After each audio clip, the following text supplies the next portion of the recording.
to this week's edition of Between the Classes magazine. I'm your host, Quinn Lowe. Today, it's time to reflect on a big week in college sports. There's a lot of games locally and nationally that we have to get into that had a great impact on not only some of these championship games, but also the BCS title game.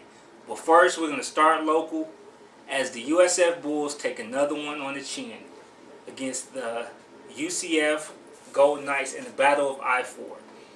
Going into the game, many of the fans, the pundits, and the media felt that this was not going to be a contest, but as we've seen all year, the USF Bulls can pull games or close the gap on games when they feel like playing.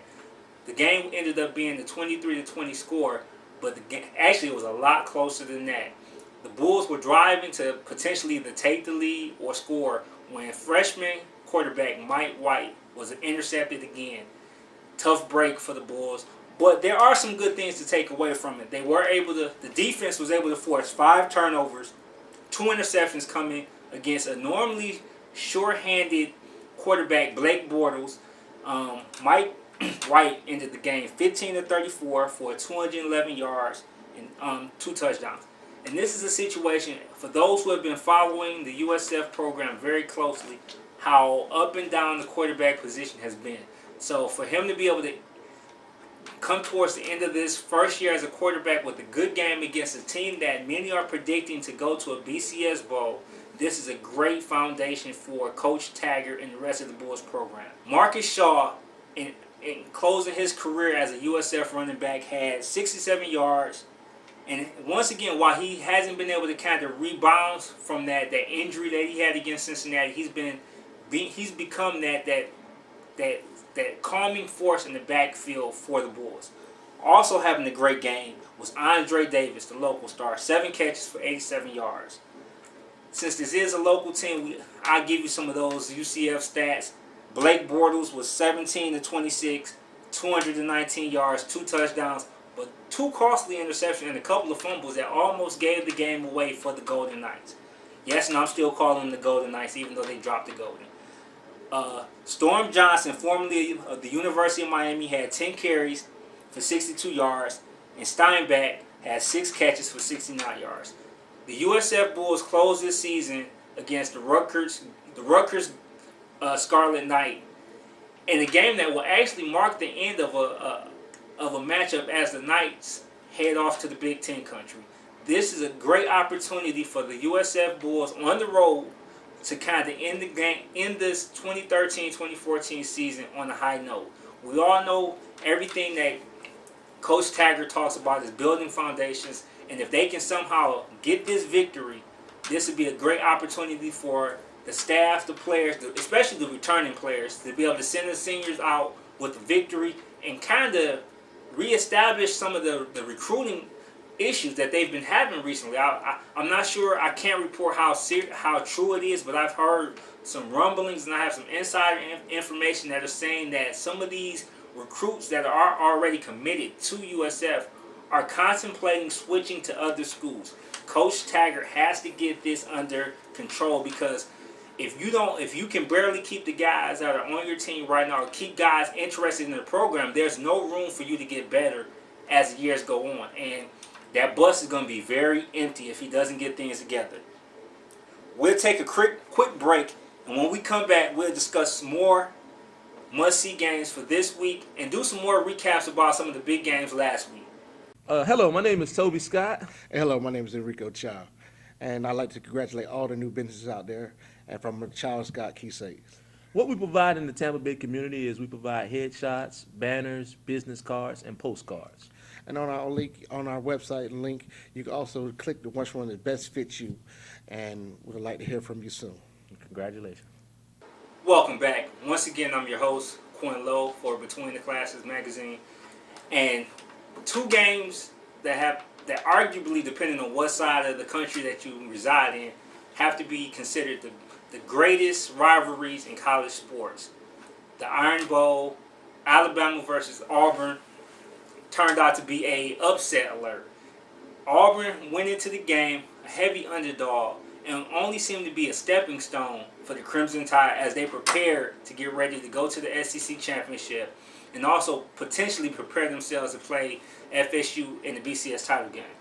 Not so fast. Marshall, the quarterback, made a point of telling these guys on the other side of the ball, I will not be stopped. And despite only passing for 97 yards, he had 100 yards rushing.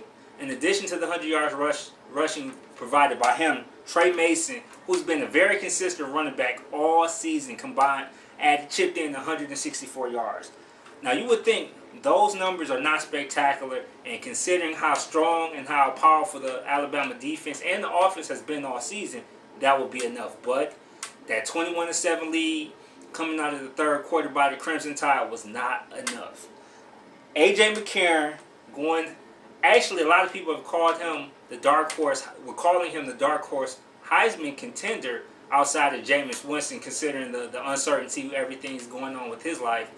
But he just didn't get it done. And truthfully, I can't even say he didn't get it done.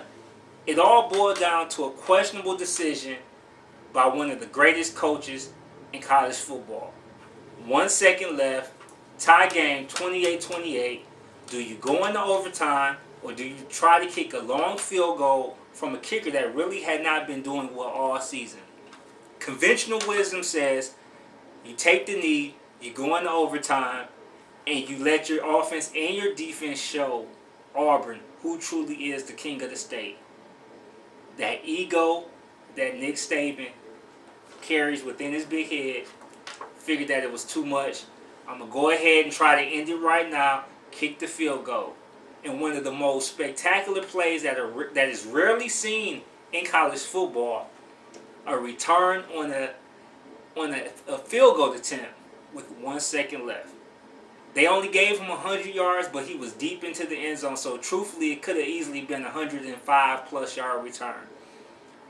So many people are wondering, how was it so easy for this young man to run back the kick? When you're set up for a field goal, you don't have your athletes out there. So when you have a bunch of offensive linemen, maybe a tight end, maybe even the defensive line going for protection, for the kick protection, in the event that it is returned, if they get past that first wave, which happened, sayonara. And sure enough, the Auburn fans and the Alabama fans were left in awe as the young man ran back 100 yards and ended every potential national title hopes for the Crimson Tide. And potentially, I think, and if you've been watching this show, you know how we've talked about the whole Saban to Texas. Maybe this opened the door for him to bow out to Texas and do it with because we know how rabid and ugly Alabama fans are. And for those who don't know, there was an incident where an Alabama fan killed a fellow Alabama fan because they felt they did not take the loss hard enough. Is it that deep down there in Tuscaloosa? I hope not. As we head north, the other big game, simply put, the game. Michigan versus Ohio State. Going into the game, Michigan was a 16.5-point underdog. Many of the media in the Michigan area were just trying to figure out ways how Michigan could stay competitive. Some threw out numbers, 38-13, 52-21. No one in the state gave these boys a chance. But this is why the games are played on the field. Devin Gardner, who has been much maligned throughout the whole season, played one of his best games in his career as quarterback, going 32 for 45 for 451 yards. Also chimed in some key runs on third down that kept many of the drives for the Wolverines going. Also, for the stable of young running backs and old, if you include Fitz Toussaint, they combined for 152 yards. For those who keep an eye on Big Ten football, and especially Michigan football, for that team to rush for 152 yards when in the past 3 or 4 games, they had 100-plus carries for 100 yards, which equates to 1.0 yard per carry. This was a good game for them. On the flip side, Braxton Miller shows why he's one of the most electric athletes in the college sport. He only went 6 of 15 for 133 yards, but he had 153 yards rushing and put on his best impersonation of Barry Sanders, where he froze defensive back Courtney Avery as he headed for a long touchdown run. But the MVP of the game, I honestly believe, was Carlos Hyde, a local guy from Florida that rushed for 225 yards and 1 touchdown. Now, when you normally think of speed backs, you think of a guy that may be 5'10", 5'8", 190 pounds. Carlos Hyde is pushing 6 foot, 230 pounds, and this guy's a load. And I think him being such a dominant runner played a part in the decision making for Coach Hoke and the staff in going for 2 points instead of going for the tie to send the game into overtime after they had scored a touchdown on a pass from Devin Gardner to Devin Funches. Many of the Michigan fans, I'm not going to say many, but there are a lot of Michigan fans out there that felt that they should have gone for the extra point and went into overtime. I'm not one of those guys. The issue that I noticed, they had an injured Devin Gardner who, on many of those plays, struggled to get back to the line of scrimmage because he was so hurt. You had an offensive line that had moments where they were playing well, but there's too much of a history in which where they got blown up off the ball, not only in this game, but previous games. So could you really take the risk of having your quarterback exposed to those type of situations? Not to mention their normally starting quarterback, there's normally starting kicker, Brendan Gibbons, was out for the game, and they only could rely on long punter Matt Wow, who had already been saved on a missed field goal attempt because Michigan called the timeout. So when you look at the situation and take into consideration the whole season, they did the right thing by going for 2. Now, the play call, I can't agree with, but hey, that's why I'm sitting right here and not on the sidelines. As with Ohio State winning this game, that puts them in a better position at 12-0 as they head into the Big Ten title game against Michigan State. And if they are able to win this game, they should be the favorites to head to the BCS title game. And it's a shame that I'm talking about a 12-0 team not being in consideration for the BCS title game, but there's a great SEC bias out there. And we'll be sure to talk about that and some of the other key games going into this week once we come back from break.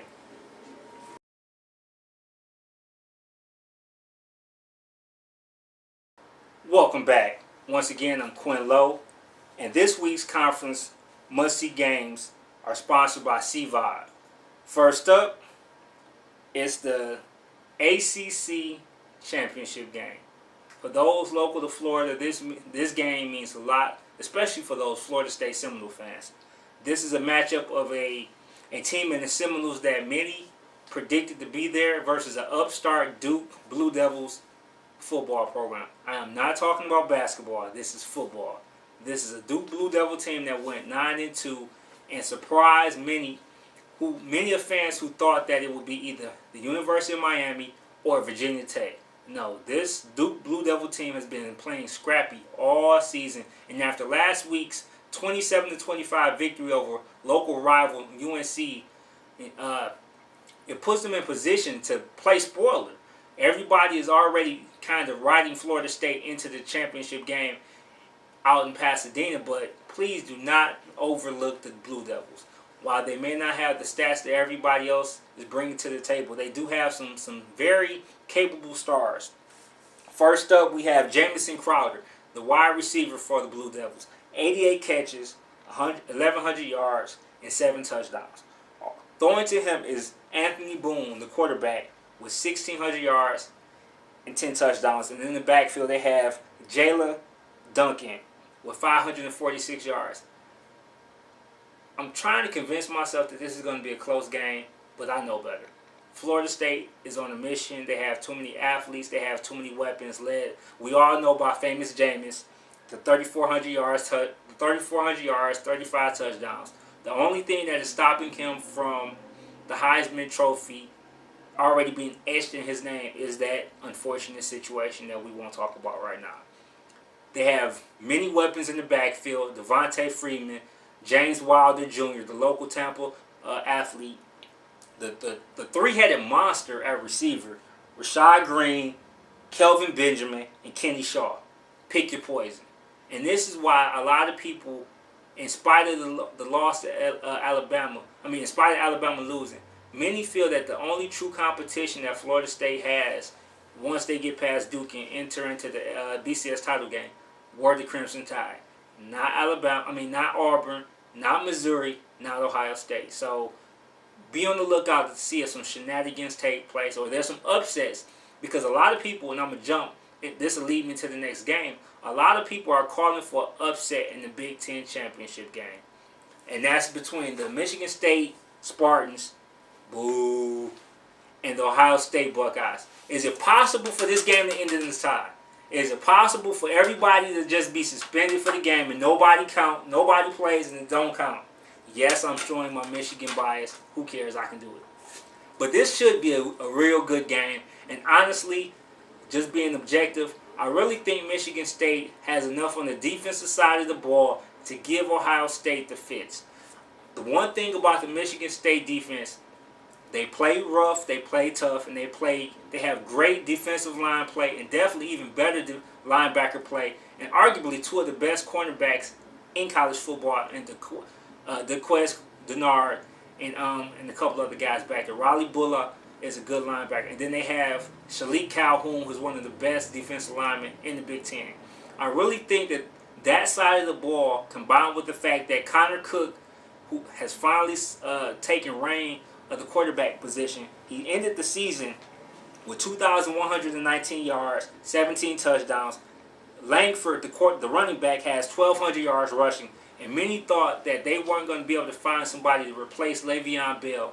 Those 16 touchdowns are showing that they did find somebody. Wide receiver up until this point had been a weak spot, but Benny Fowler is starting to kind of bring some solidarity to the position. So if the defense is able to force some pressure and some turnovers, I really see that Braxton Miller, and when you look back at the stats that I gave against the Michigan game, I can foresee them slowing down the running game and really putting the pressure on him and making him a passer. And I don't think that's what Ohio State Urban Meyer wanted to do. I'm already calling for an upset. And I'm going to go back because I didn't give my score for the Florida State game. But I'm going to give my score right now for the Michigan State-Ohio State. And this one is going to be a low-scoring game with Ohio State losing 20-13. Now, as far as the Florida State-Duke game, strap up, get ready for a quick ride because this is going to be over by halftime. Florida State, like I said before, is on a mission. And I think Jameis really has something to prove because he wants this Heisman regardless of how everything plays out. And I have the Seminoles rolling over the Blue Devils pretty soon. Pretty early. 45-21 with a late touchdown by the Duke Blue Devils. The next game up is the Pac-12 championship game, which involves the number 11 Arizona State Sun Devils against the Stanford Cardinal. Now, the ironic thing in this game is Arizona, while being the higher rated team, is actually the home team. Come on, Pac-12. You have enough venues out there on the West Coast.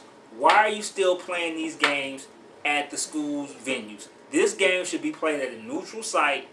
Hell, if anything, play it at the Rose Bowl. Make it so that there's Sunday. For them to have this game on campus in Arizona is not fair. You have Tempe. You have the University of Phoenix, Arizona. The stadium out in Arizona. Play it there. Make it neutral. For this game to be a home game for the Sun Devils is not fair to Stanford. Stanford has enough firepower, though. I think that they can overcome the tough home crowd of the Sun Devils, led by Kevin Hogan's 2,200 yards, 19 touchdowns. Tyler Gaffney's 1,485 yards. Everybody thought once Harbaugh left the program that they were going to fall off. Looking at these stats, we see something totally different. On the other side of the ball, Arizona State is led by Taylor Kelly's 3,300 yards, 27 touchdowns. And this is that same Arizona State team that, I don't want to seem biased, but got lucky against Wisconsin because the referees forgot to follow the rules and place the ball properly and give them one more chance to kick the field goal. But Once again, I'm a Big Ten guy, so I'm not going to hold on to that too much.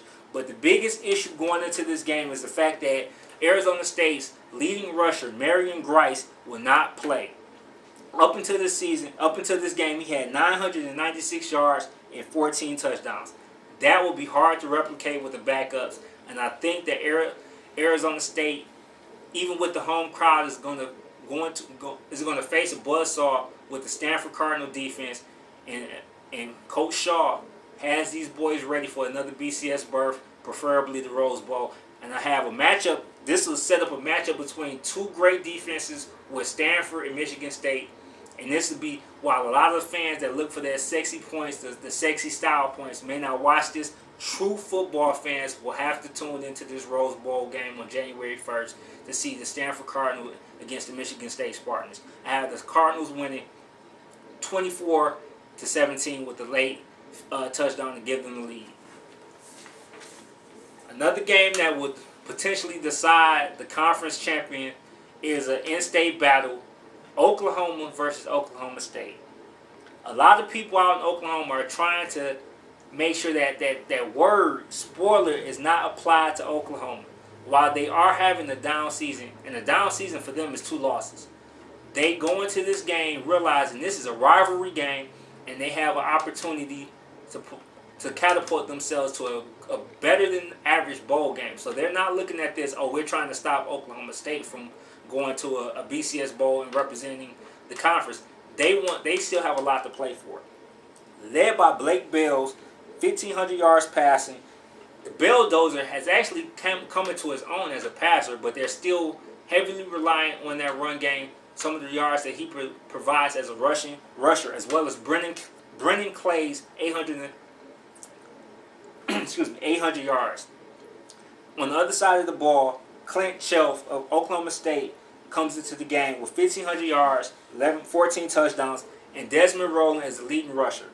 This is a tough game to forecast. I went against Oklahoma State against Baylor, and I'm learning not to doubt these Oklahoma State Cowboys. Cowboys are going to keep it rolling, and they're going to put themselves in a position to represent the Big 12, and I have them winning 38-31. And the last game for the night is back in the SEC. Being in Florida, I hear it all day. SEC is superior, the best conference out there. Can't nobody touch us. I understand that, SEC fans. But at some point, you have to realize who you are. And outside of Alabama and an up and down LSU team, you guys, y'all need some work out there. And this is a perfect example. Who would have thought coming into this season that Auburn Tigers and the Missouri Battle of the Tigers, pretty much, Auburn and Missouri would have been in the SEC championship game? Not me, not the cameraman, not the guy down the street. I guarantee you could have named 4 or 5 teams above these 2 teams that could have easily been in the title game. And I guarantee also probably some of the Gator fans out there would have put their team above these 2, but we're not even going to give Gator time because they need to go find a new coach. Yes, I'm calling for Muschamp to get fired, even regardless of what the whole situation is playing out. Injuries or not, you do not lose to Georgia Southern. You do not give up 0 yards passing and lose to Georgia Southern. But I'm getting off on the tangent. Back to the Battle of the Tigers. I really think that this is focusing on Auburn. This was a team that easily should have been 9-3 except for 2 fluke plays. Georgia fans, you feel me. How do you not have your guy back there knock the ball down? See, it's your fault we're in this situation, Georgia. If you teach your DBs to knock the ball down, they lose this game, and they're not even in contention for the SEC title. We're looking at Alabama against Missouri. Better matchup. But no, you guys don't figure out, oh, I'm not trying to catch the ball. You knock the ball out and you live another day. And Alabama fans, Crimson, roll tide? No, roll over. Because y'all did not handle your business either. Who goes for a field goal with 1 second left? Unless the guy running back. So I guess it is. Look at the Tigers. On the other side we have Missouri. Good team. A lot of people felt that they were a toss in Texas A&M coming from the Big 12. but they're showing that they are capable. They have some good receivers. Dorial Green Beckham, I think it's 2011's top receiver coming out of high school. Many people wondered, why is he going to Missouri, staying home, going to Missouri when he had his choice of any school. This is why. They're led by a lot of James Franklin, who was replaced by Matty Mark at one period of time because of injury, is back now, and he gives them that dual threat option. So I really don't know how to call this game. I want to say Auburn because of what happened these past couple of weeks, but that's why I don't want to pick them. What happens when they have to play a real game? I really trust the dual threat options in the running back game for Missouri. So we have an upset, people. And because of this upset, and the upset that I called against Michigan State, the whole BCS is in shambles again. And roll tide, roll tide, roll tide. Alabama sneaks back into the BCS title game because there's no way they're going to vote Missouri above Alabama. Even though they did win the SEC title game, which is the biggest farce. How are you going to represent your conference in the title and represent every school in the BCS title game and you didn't win the conference title? But no one wants to see Missouri versus Florida State.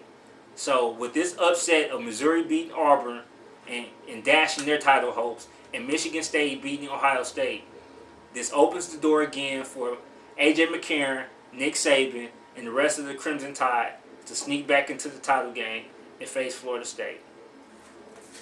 Now, I might be ripping up this paper in a couple of weeks.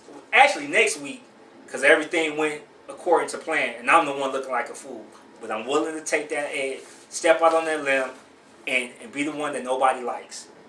When we come back, we got to hit some local sports before to close the show. So, see you in a few.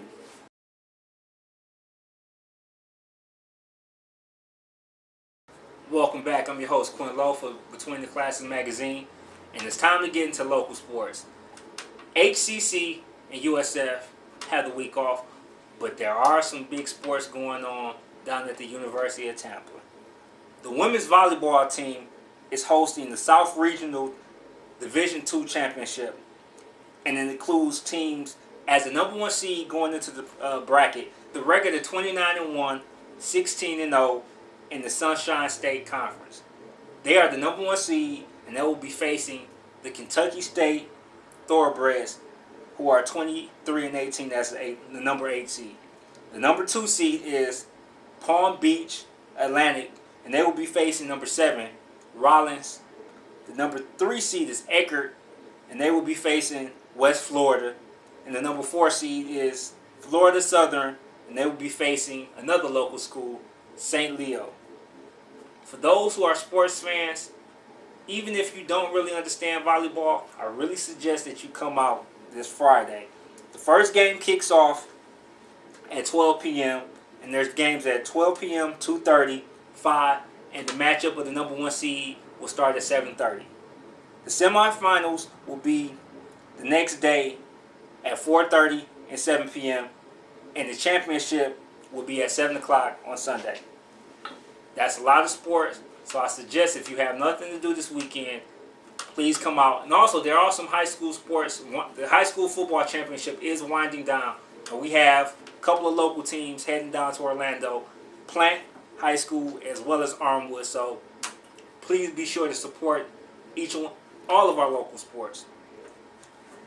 But as I close, this is a great time to be a sports fan. We have the baseball free agent signings kicking off. The NFL is going strong.